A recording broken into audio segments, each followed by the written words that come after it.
Friday, everybody, and welcome into the Gramlich and Lain podcast, presented by Ingles, the official supermarket of Gramlich and Lain. Mac, it would be funny if people saw our schedule right now and what we are trying to do.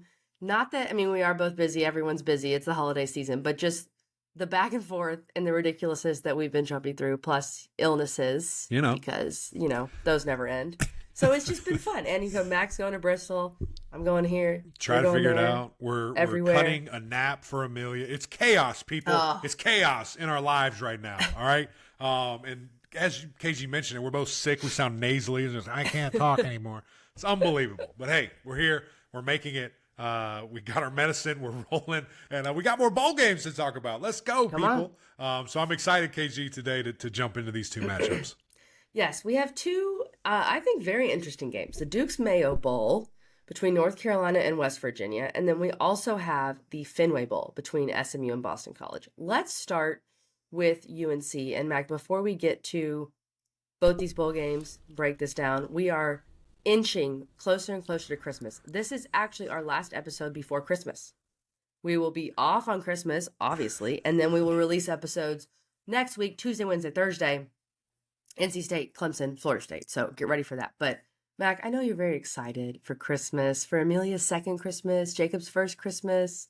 It's going to be fun. I'm excited to take a little break, and I know you are. No, there's no doubt about it, KG. And again, kind of similar to what I said on Thanksgiving, I just want to kind of double down here and just remind people that, there's so much pressure during holidays and especially Christmas. I actually spoke to a guy on radio. We had a guest come on the other day, and he was just saying about how much he didn't like Christmas. And, it's interesting for a couple of reasons, and I'm sure you know what I'm talking about. But the overarching thing was he basically said, I hate how I feel like I have to buy things for everybody all the time.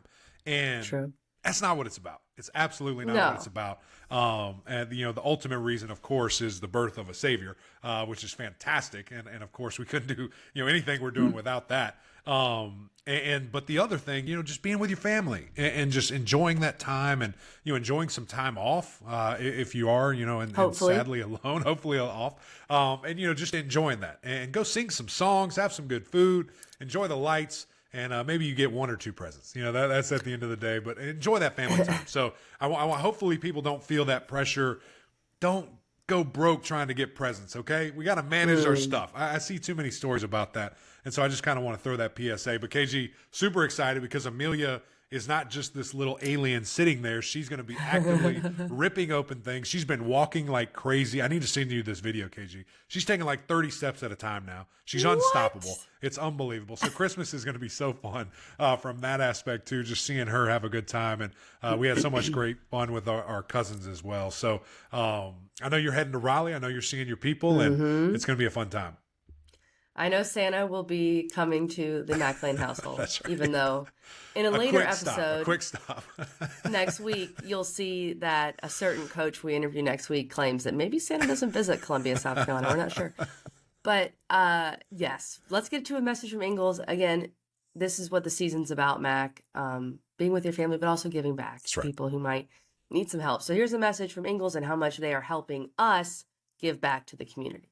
What's up, guys? Merry Christmas, and hope you have an awesome holiday season. We have some really exciting news because of our friends over at Ingles. KG and I really feel great about giving back to the community. We want to do that. We have that urge, and these guys have stepped up huge. So massive shout out to Ingles. We are partnering with them to feed over 100 families this holiday season. We're going to do a bunch of gift cards, giving it out to the community, to various people, and they have stepped up huge to match us in that effort in the upstate, KG. That's right, Mac. Partnering with Ingles, we are so excited to be able to help support Clemson Community Care, the Dream Center, and Clemson's Paw Pantry this holiday season. If you want to find out more about these amazing organizations, we will link their information below. Wherever you're watching this, we'll have some link to this post, so look for it.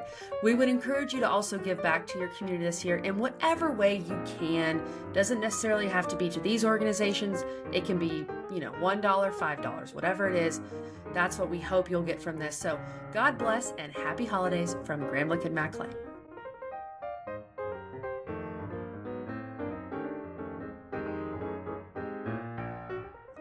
Max, so much to discuss here with the Duke's Mayo Bowl. This game will be played on Wednesday, December 27th, next week, 5:30 on ESPN.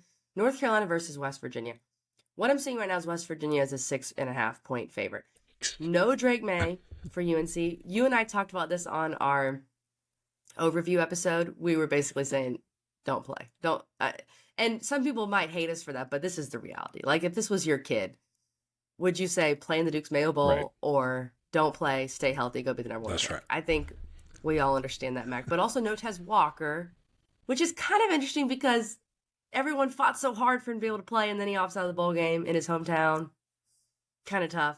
Cedric Gray also opted out. That's going to be tough for UNC's defense. But, Mac, any thoughts on those opt-outs? No, I mean, is what it is. It's just where we are. Is what it is. It's not shocking. I did laugh at that part of Tez opting out, but hey, do whatever you want to do. And the other thing, I think I brought this up to you at a earlier episode, but just you opt out of this game, but then you're going to play in another game later, and it's just if we're playing football, let's play football. Like, what are we doing? I don't know. Yeah. It's just, you know how I feel about opt outs, and I don't like it, and it's all situational. But hey, you got to do what's best for you, and I think it's something where it just is where you are right now, and it's something that is so, just tolerated, and it's almost like when it first happened, it was such a shock, and now it's just like, oh, okay, who else? Yeah. Who else isn't playing? Let's get the full list out there. But again, I can't overstate, I can't reiterate enough that it's an opportunity for the next guy. This is a great showcase game, for all these young guys, for all these inexperienced guys who maybe weren't relied upon during the regular season. Now you get to be that, and you get a leg up on this spring. You get a leg up on next fall camp to prove in a game setting that matters as an underdog that you can be counted on, that you can be the guy. And I think that's that's one thing that from your last game until your first game, that doesn't exist, right? There are no games. There's no preseason. So this is a great opportunity, for these young cats to get live fire, to get real game experience, real prep, watching film and going out and executing. So I do love it from that aspect. And I remember a couple years ago in the Orange Bowl for North Carolina, Josh Downs was that guy. Josh Downs wasn't the go-to guy because they had two great, unbelievable wide receivers. And then this cat comes out of nowhere and you're like, who is that? And the future's great. So I hope we get to see that. Obviously, Amarian Hampton, I believe, is playing. I hope is playing. I hope is still in North Carolina. That's what I've seen. I mean, just one of the best backs in the country. I thought should have been a first-team All-American. I'm not sure where those lists landed, but he's such a all-purpose guy, and think that he's going to be heavily relied upon, right? When you have a young freshman, quarterback coming in who obviously a bit inexperienced, and they're going to lean on him saying, hey, show us the way, big dog, and you got to snap out of it, from kind of the slump that we've seen in the last couple of weeks from him. So, excited for that opportunity for him and the offensive linemen that are playing. I think Corey Gaynor's not playing, the center for North Carolina. So it's just one of those things where you've got to figure it out and you've got to get going. I have to imagine this is going to be a big Omarion Hampton game. And Mac, you mentioned his numbers, 5th in the country with 1,442 rushing yards, 16 total TDs, 7 games with 100-plus rushing yards. Dude is the truth. Connor Harrell takes the reins at QB for North Carolina. Redshirt freshman, 4 total career completions. Actually, 4 pass attempts. He's 4 for 4. It was against Campbell. So that's what we have. When I was looking at this game, Mac, I started to think, you know what? I think UNC is going to cover. But then I did some more research. And I came across this. I think on Tar Heel Times, something like that. But I'm just going to read this. Carolina, UNC, went from the enviable position of having 3 starting caliber tight ends on the roster to 0 for this game. Kamari Morales entered the transfer portal and committed to BC. Bryson Nesbitt and John Copenhaver out of the bowl with lower body injuries. That leaves just redshirt freshman Deems May, M-A-Y, not M-A-Y-E. He is not another May brother. Don't think he's another May brother. He's the likely starter. He's played in 3 games this season. He has 1 catch for 12 yards, and that was against Campbell. So they have 1 tight end, Mac. And UNC uses the tight end a lot. I think it was 25% of completions have gone to the tight end this season. You have 1 tight end. Yeah. That's it. What if he gets hurt? What do you do? What's Jake Johnson doing? What's Jake Johnson doing? Can he play now? Can he play yet? He can't. I don't think so. But when you look at those leading receivers, when you talk about this young freshman quarterback, no Tez Walker, McCollum's out with injury, Nesbitt is out with injury, J.J. Jones is playing. He's the only one. And I saw some quotes from him saying, like, if you're not ready to play, don't come. He talked about how in the 2021 Duke's Mayo Bowl, he felt like the team wasn't really ready to play, so etc. The other part that I don't love, Matt, is UNC has lost its last 3 bowl games. They lost last year to Oregon in the Holiday Bowl. They lost to South Carolina in the 2021 Duke's Mayo Bowl, and they lost to A&M in the Orange Bowl you were just referencing. Yeah. So I was thinking, maybe I should take UNC to cover. And then I read all of that, and I thought, I just don't think I can, Mac. I just don't think I can. I don't know why you ever thought that, first of all. But I'm glad you're away from that. Because I think West Virginia has beat up on the lower part of the Big 12 to get a lot of their wins. Okay. I'll say sure. Here's the deal. I'm going to pull this up so I can speak very accurately because I believe it was against Baylor, which was their last game. It was. They rushed for 250. Is that what you're about to pull yes. Up? And they're going to do that again. And no Cedric Gray for UNC. 1,000% going to do that again. I mean, I would love to see that is what I want to see from North Carolina. The defense just sell out. Just sell out. Whatever it takes to stop the run. If they throw for 400, congratulations. You deserve to win. But like Georgia Tech, same thing in their bowl game as they're playing UCF. Same thing for these guys. Sell out to stop the run. Like that. It's just what you have to do.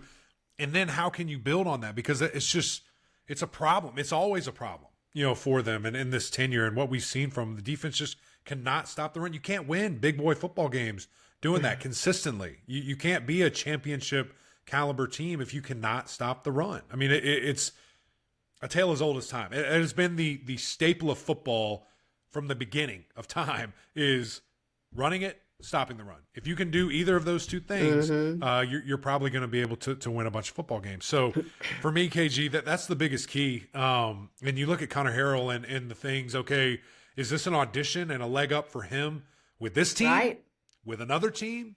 Who knows? It's a weird world that we're living in here. I would love to see him, be patient and compete. And who knows? I mean, Max Johnson, I don't think they're giving out guaranteed starting spots. In this transfer portal. That's a guy that's been around the block. I mean, he's been this is his third school, I believe. And so when you look at that and you see Harrell say, hey, go show out and prove why you're the better guy. And then if you do get beat out, learn, because that's the best friend of a quarterback is when you can just sit, absorb, and gain knowledge that way. And then when you get your time, maybe you have a couple of seasons left, you lead the way. So who knows? We'll see what happens. But I do know this is a great opportunity for him to do something of that nature, KG. It can't be the best feeling when you're like, okay, Drake May's gone. It's my team now. I'm going to be the starter in this bowl game. And then you see on Twitter or wherever, UNC bringing in Max Johnson in the transfer portal. And I believe I read Max Johnson has 2 years left. So, because he's a COVID year. So. Are we done with that yet? This is a big game, I think. Are COVID year's over with? Who knows?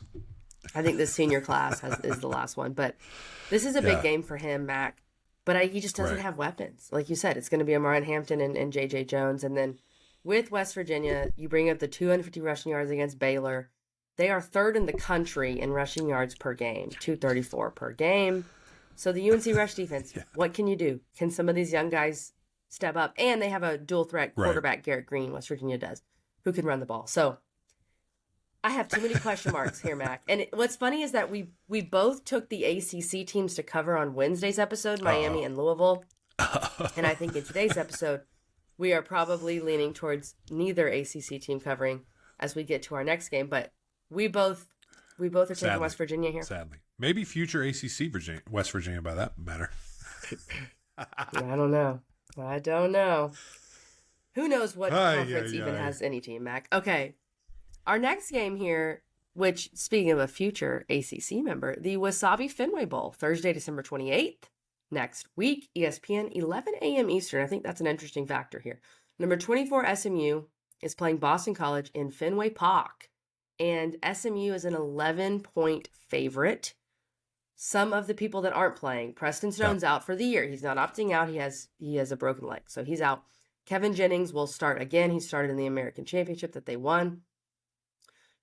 Mac, I was scouring the interwebs for any news on Christian Mahogany. Have you seen anything? I feel like no news is good news. Right.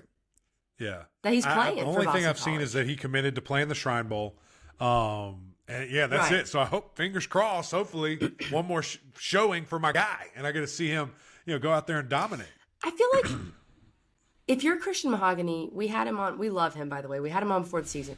He said, "I'm committed to BC." He stuck out with them this season, got them to a bowl game. Sure. Why not play at this point? Like you've come this far. Yeah. Why not play? And I hope he does. I think he will. I would think. And I think that obviously this is a great test.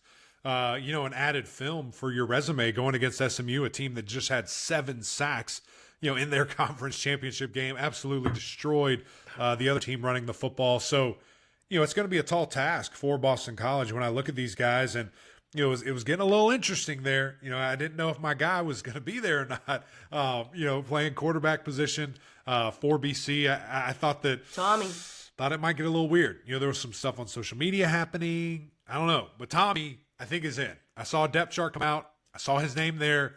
I think we're good. Yes. And would love to see him just kind of get back and really Boston College, just get back to who they were and the things that they were doing, in that stretch where they were just dangerous. And I'm sitting here saying, are they going to lose another game this year? They're riding high. And then, of course, stumbled 3 in a row, which was just brutal. But when you see how they were playing and running the football, Thomas Castellanos, was their leading rusher a handful of times. He's just electric. So we'd love to see him get out of the pocket a little bit more, get Robichaux going, hand him the rock. I love that 1-2 punch, and get some of these receivers involved. At the end of the day, the passing game was just kind of, I don't know, it was kind of non-existent, to end the year. So how can they get back on that? How can they get back on track? Throwing the football, easy catches, roll them out a little bit, get them in space, and really make things happen and get this offense going. And Mac, I don't think SMU is going to come in here and blow you away offensively. They're not going to come in here and score 40. I don't think so. Not with what they've done recently. Yeah. They run the ball a lot. They're down to their backup quarterback. I want to double check it, but I don't think they've scored over 30 in a while. Don't look that up. SMU.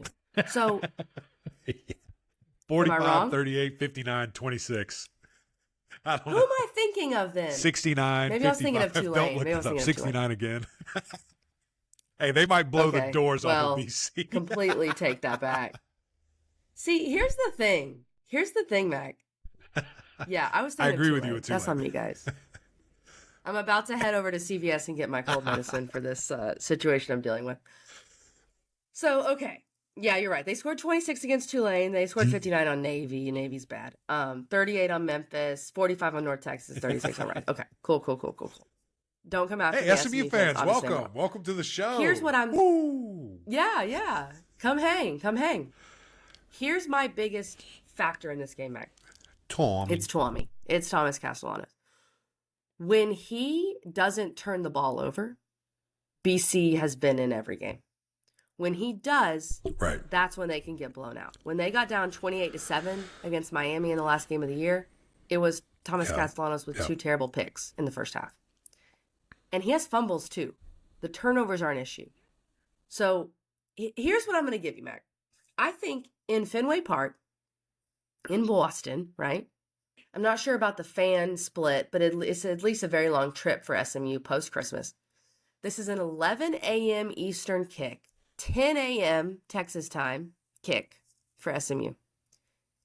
And all Castellanos has to do, in my opinion, for BC to cover, don't hear me, they're not going to win, in my opinion. All they have to do for BC to cover is I need just like 1 pick and 0 fumbles from you, Thomas Castellanos. I do not need 2 picks and 2 fumbles. If Castellanos has less than 2 turnovers, I think BC covers. And? Big if. And BC hasn't really lost a bunch of guys. No, before. really? So I am taking BC plus 11. It's a huge number, wow. Matt. It's a massive number. That's a massive number. BC plus 11, but I think SMU still wins the game. But I feel pretty good about it. I think people are selling BC off and saying they're done when they're not as bad as Sure. as that loss to Miami indicates. Yeah. They just have issues with turnovers, and that's been a problem. So I think BC covers. I like that you're sticking to your guns. I don't think I'm fading them. Like they lost a bunch in a row, 3 in a row.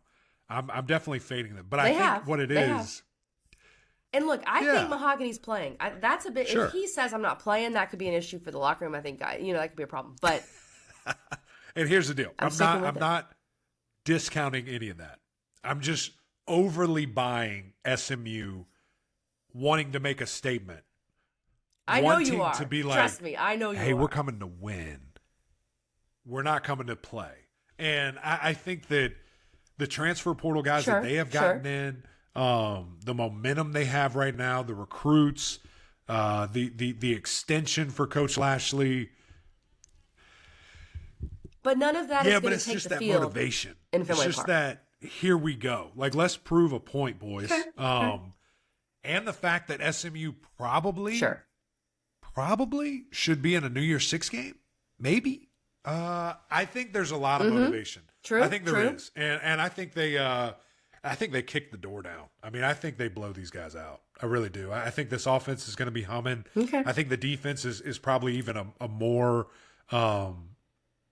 concern for me, because I think they get after Thomas Castellanos, and I think that they get that ball. So everything you said, if it doesn't happen, which I agree, but I don't think that's the case. I think they're going to force the issue.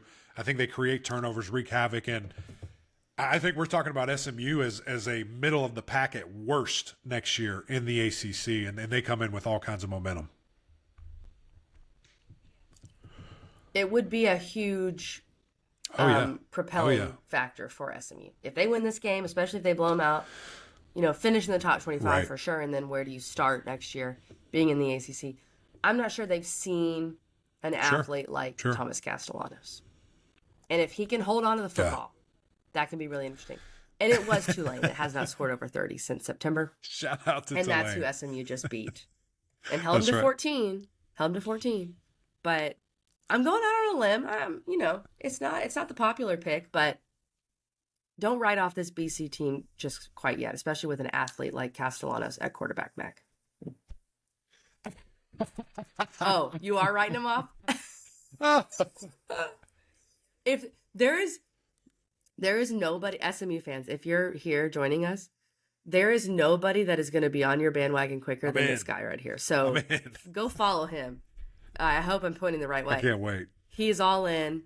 And look, I'm really excited to have SMU in the league as well, because as someone who's from Texas, I know the power of Dallas and the power of that. You're kind of our oil money. You're like our liaison up there at SMU. You're our Texas liaison to welcome them in with open arms. Yeah, and we're ready to go. Mac, my brother went to law school at SMU. So we got family ties to this thing. Come on. So let's go, family Big John. ties. Come on. That's right. I love it, KG. I also love that we split on some picks here. Come on. We got to get this competition rolling and firing on all cylinders here. I can't wait to see it. I'm fascinated in this game. I am interested. It is. This one's going to be fun. 10 a.m. Hey, kick. they've been there a week. They've been there a week. They're not just showing up. They're acclimated.